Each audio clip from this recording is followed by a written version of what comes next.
le système de portage Mobility a nécessité plus de 2 années de recherche. À l'origine de ce concept, nous avons voulu répondre à une des problématiques majeures du portage. Comment obtenir un report de charge efficace tout en préservant la liberté de mouvement. Pour le bureau d'études Millet, la solution technique devait répondre à 3 caractéristiques essentielles: fiabilité, efficacité, simplicité. Tout au long du développement, les prototypes se sont succédés et ont été améliorés jusqu'à obtenir la solution. En positionnant l'axe de rotation de la ceinture au-dessus des lombaires, on obtient une mobilité proche du mouvement naturel du dos. Cette liberté de mouvement se traduit alors par 2 effets majeurs. Plus de stabilité du sac sur le dos, moins de contraintes sur les vertèbres et plus de confort. Il restait à valider notre concept par un test objectif. Nous avons donc fait appel au Mountain Lab, qui a mis en place un protocole scientifique permettant de mettre en évidence l'apport du système Mobility sur le terrain. Donc ce matin, on est parti avec 6 testeurs, sachant qu'il y en a également 6 cet après-midi, 12 au total. Et donc on leur fait faire un parcours assez varié, avec une première partie plutôt joueuse, plutôt technique, avec des passages de blocs. Une deuxième partie, on va plutôt chercher du dénivelé ascendant. Une dernière partie qui est plutôt descendante. L'idée, c'est de répéter ce parcours 3 fois, donc une fois avec chaque sac. Alors on a, donc comme tu l'as dit, le sac Axpel avec sa ceinture telle qu'elle doit l'être. Le sac Axpel avec la ceinture totalement bloquée, donc il n'y a aucune liberté de mouvement. Et un sac concurrent qui dispose également d'une ceinture pivotante.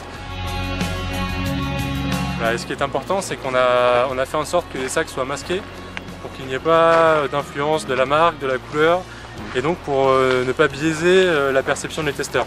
Et donc à l'issue de chaque partie, la partie technique, la partie montante et la partie descendante, chaque testeur remplit un questionnaire qui est plutôt orienté sur des critères subjectifs, donc de perception de l'effort, de perception de la liberté de mouvement, de perception de la stabilité du sac et de perception du confort du sac.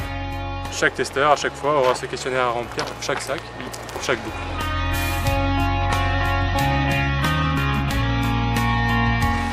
Et pour compléter, sachez qu'il y a également un critère objectif qui est la mesure de la fréquence cardiaque. Et donc on voit comment cette fréquence cardiaque évolue au cours du test et en fonction du sac à dos testé. Et au niveau du questionnaire, alors comment tu l'as construit? Alors il est construit avec principalement 2 échelles.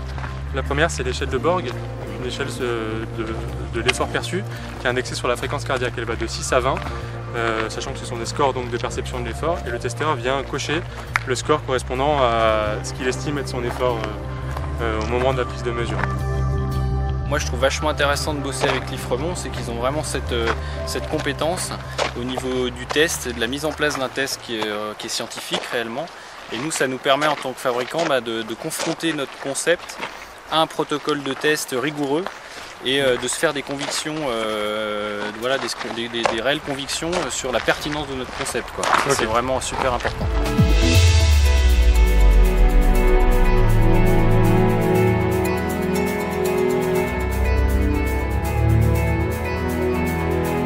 Cette pertinence scientifique et le côté carré de nos tests, c'est vraiment ce qu'on veut mettre en valeur. On veut quelque part essayer de faire une transposition de ce qui se fait en médecine à ce qui se fait au développement de produits outdoor.